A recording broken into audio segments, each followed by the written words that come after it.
안녕하세요. 서울창업허브와 함께하는 디자인 싱킹 고객 중심의 창업교육 23회차 스타트업의 시장의 유형에 대해서 한번 알아보도록 하겠습니다. 시장의 의미부터 한번 보도록 할게요. 시장이라고 하면은 사전적인 의미로 보면 크게 두 가지 의미가 있습니다. 첫 번째는 장소의 의미로서 여러 가지 상품을 사고 파는 일정한 장소를 뜻하고 있죠. 또 추상적인 의미로서 상품으로서의 재화와 서비스의 거래가 이루어지는 어떤 추상적인 영역을 포괄해서 시장이라고도 이야기를 합니다. 그런데 우리가 이렇게 스타트업을 하면서 교육이라든가 어떤 피칭 과정을 통해서 뭐 이렇게 피드백을 듣던가 하다 보면 이런 말들을 많이 들어보셨을 것 같아요. 시장 규모 추정, 또 시장 세분화, 시장 개척, 뭐 이런 말들을 많이 들어보셨을 것 같아요. 시장 규모를 어떻게 추정했나? 그리고 그 추정된 양이 어떻게 되는가? 그리고 시장을 세분화해 봐라. 뭐 시장을 개척하려면 어떤 전략을 쓸 것이냐? 뭐 이런 이야기들을 많이 들어보셨을 것 같습니다. 그런데 이 단어들을 놓고 보면 시장이라는 그 의미가 앞서 얘기했던 사전적인 의미하고는 뭔가 약간 다르다라는 느낌이 들죠. 여기서 이야기하는 시장이라는 것은 어떻게 보면 경영이나 창업 쪽에서 이야기하는 시장일 수 있습니다. 여기서 이야기하는 시장을 그 의미를 보면 고객들이 모여있는 곳을 의미를 하죠.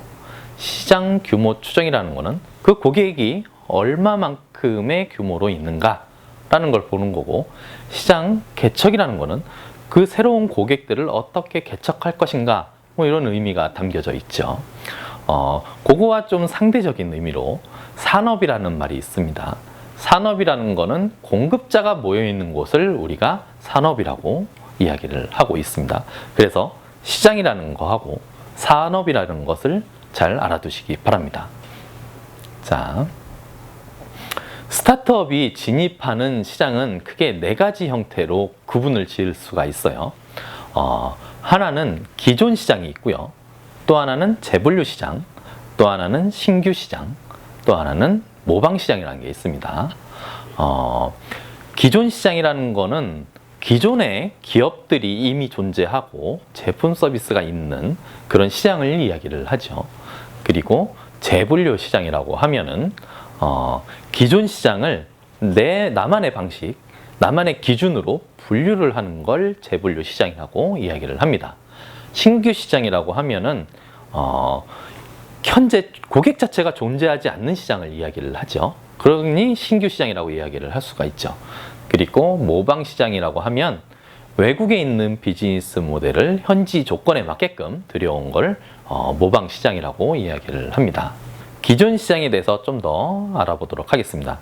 기존 시장이라는 것은 기존 기업들, 경쟁 기업들이 이미 존재하는 시장이라고 이야기를 했죠. 그러다 보니 고객들이 이 시장 자체에서 움직이는, 시장에서 판매가 되고 있는 제품 서비스에 대해서 잘 알고 있습니다. 그렇다면 기본적으로 고객들이 원하는 제품 서비스라는 것은 기존 거보단 더 나은 성능, 더 나은 기능을 원하는 것이 태반인 경우가 있죠. 그리고 대개 이런 시장은 기술 중심으로 움직이게 됩니다. 더 나은 성능, 기능을 원하기 때문이죠. 그런데 이 시장에서 위험 요소가 있습니다. 바로 기존 기업의 존재를 무시한다는 거죠. 창업기업들이요. 창업기업들이 기존 기업의 존재를 무시하는데 그럴 수가 없죠. 기존 기업들이 가만히 있는 존재가 아닙니다. 기존 기업들은 이미 고객을 확보해 놓고 있고, 그리고 어떤 혁신을, 지속적인 혁신을 계속하고 있는 기업들이죠. 자금력이 있을 테니까요. 캐즘에 대한 개념을 좀 말씀을 드릴게요. 요 캐즘이라는 거는 어떤 특정한 그 구간에서 특정한 시기에 매출이 일어나지 않는 그런 형태를 이야기를 합니다. 깊은 틈, 골짜기라는 의미가 있죠.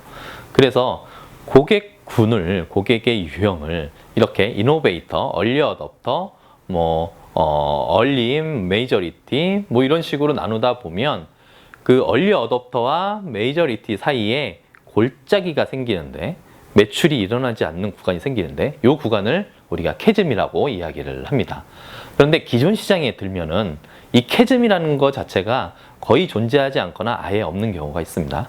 왜냐하면 고객들은 이미 그런 제품 서비스에 대해서 익숙하기 때문이죠.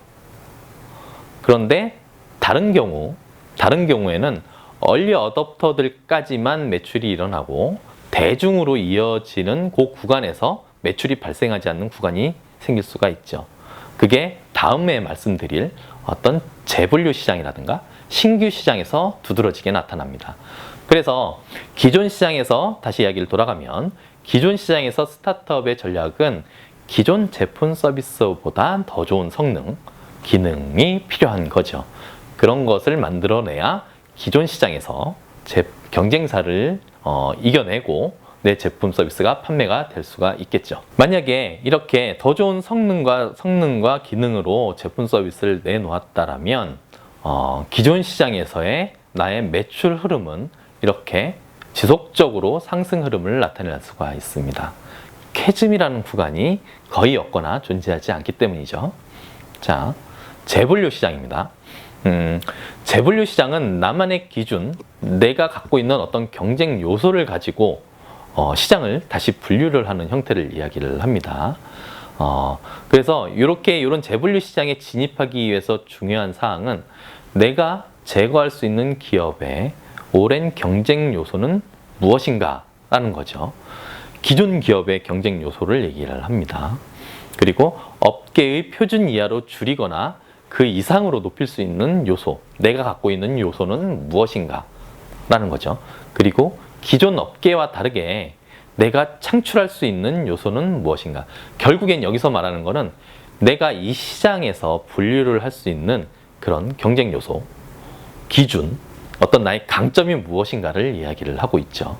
스타트업이 이런 재분류 시장에 들어갔을 때의 위험 요소를 보면 재분류 시장인 줄 알고 들어갔으나 들어가 보면 기존 시장이라는 거죠. 그 이유가 뭐냐 하면 그걸 한번 살펴보면 스타트업은 자기 나름대로 자기 강점을 가지고 시장을 재분류를 했을 거예요. 하지만 그렇게 분류한 기준이 고객의 기준에 맞지가 않다라는 거죠. 고객이 원하는 재분류 기준이 아니다라는 거죠. 그 경우 시장에 진입했으나 고객의 입장에선 기존 시장처럼 똑같이 느껴진다는 겁니다. 재분류 시장에서는 캐즘이 어느 정도 존재를 할 수가 있습니다. 제대로 진입을 했다라면요. 그래서 이노베이터나 얼리 어댑터가 새로운 재분류 시장이니까 뭔가 새로운 제품 서비스겠죠. 그 서비스를 수용을 합니다. 왜냐하면 이 사람들은 새로운 기술, 새로운 제품 서비스 자체를 원하기 때문이죠. 그러다 보니 제품 서비스를 내놓게 되면 매출이 일정 구간 오를 수가 있다는 거죠. 그런데 그 구간을 제대로 넘지를 못하다라면 매출이 이제 그 시점에서 떨어질 수가 있죠. 재분류 시장에서 스타트업이 진입하는 매출 형태, 진입하고 나서의 매출 형태를 보면 캐즘을 제대로 넘지를 못한다면 매출이 메이저리티를 가지를 못하고 하락하게 되어 있습니다. 근데 제대로 진입을 했다라면 이런 대중 메이저리티 구간에서 메이저리티의 선택을 받아서 제품 서비스의 매출이 오르게 되겠죠. 그래서 그 매출 그래프가 이런 두 가지 형태로 나타날 수가 있습니다. 신규 시장에서는 스타트업들이 이런 부분에 대해서 한번 고민을 해봐야 됩니다. 우선 신규 시장인 것 자체가 고객 자체가 없다라는 의미예요. 그러다 보니 존재하지도 않는 고객이 어떻게 나를 발견할 수 있을 것인가 라는 거를 한번 잘 봐야 됩니다. 그리고 존재하지도 않는 시장의 규모를 나는 어떻게 추정할 수 있을까? 현재 시장 규모는 0일 테니까요. 그리고 기존에 없는 어떤 요소를 창출해내야 내가 이 신규 시장을 만들어낼 수 있는가를 한번 보셔야 됩니다. 신규 시장에서는 그 캐즘의 폭이 앞서 말한 기존 시장이라든가 재분류 시장보단 상당히 큽니다. 그 구간을 잘 넘어서야 대중들에게 선택을 받아서 매출이 쭉 오르게 되겠죠. 그래서 신규 시장에 들어가게 되면 매출이 일어나지 않는 그 캐즘은 분명히 있다라고 생각을 해 두셔야 됩니다. 우리가 고민해야 될 거는 그 매출 곡선을 어떻게 당길 것인가, 어떻게 대중들에게 선택을 받을 수 있을 것인가를 고민을 해야 되는 거죠. 그래서 보통 신규 시장에 들어가게 되면 매출 곡선이 이렇게 J커브를 그리게 되죠. 이노베이터나 얼리 어댑터들이 선택을 하지만 캐즘 구간에서는 매출이 뚝 떨어지게 됩니다. 그 구간을 넘어서게 되면 제대로 넘어섰다라면 대중들에게 선택을 받아서 매출이 상승을 하게 되겠죠. 그러나 그게 넘어서지 못한다라면 쭉 매출이 없는 상태로 유지가 되겠죠. 자, 그래서 신규 시장에서의 위험 요소를 한번 보면 매출이 없는 상태가 오랫동안 지속될 수 있다는 점입니다. 이 부분을 잘 생각을 해보셔야 돼요. 그리고 어쩌면 영영 캐즘을 빠져나가지도 못할 수 있다라는 겁니다. 신규 시장은 일반적으로 어떤 그 기술과 관련된 시장에서 많이 나타나고 있죠. 우리가 생각해 보면 처음에 스마트폰이 나타났을 때 그런 걸 생각을 해볼 수가 있습니다. 자, 모방 시장입니다. 모방 시장은 아까 서두에 말씀드렸듯이 외국의 비즈니스 모델을 갖고 온 걸 모방 시장이라고 얘기를 했죠. 근데 이 특성을 보면 외국에 있는 비즈니스 모델을 갖고 오다 보니 언어와 문화가 다르다라는 것을 잘 생각을 해 두셔야 됩니다. 그리고 우리나라의 어떤 수입 제한이나 어떤 소유권 문제가 있을 수가 있다는 거 하고, 그리고 일반적으로 미국의 비즈니스 모델을 많이 가져오고 있죠. 그래서 이런 모방 시장에 진입하는 스타트업의 위험 요소를 보면 충분한 시장 규모가 확보되어 있는지 확인을 해보셔야 돼요. 충분한 시장 규모가 확보되어 있지 않다라면 쉽게 들어가기 어려운 어떤 비즈니스 모델 시장이라고 볼 수가 있습니다. 이상으로 23회차 마치도록 하겠습니다. 수고하셨습니다.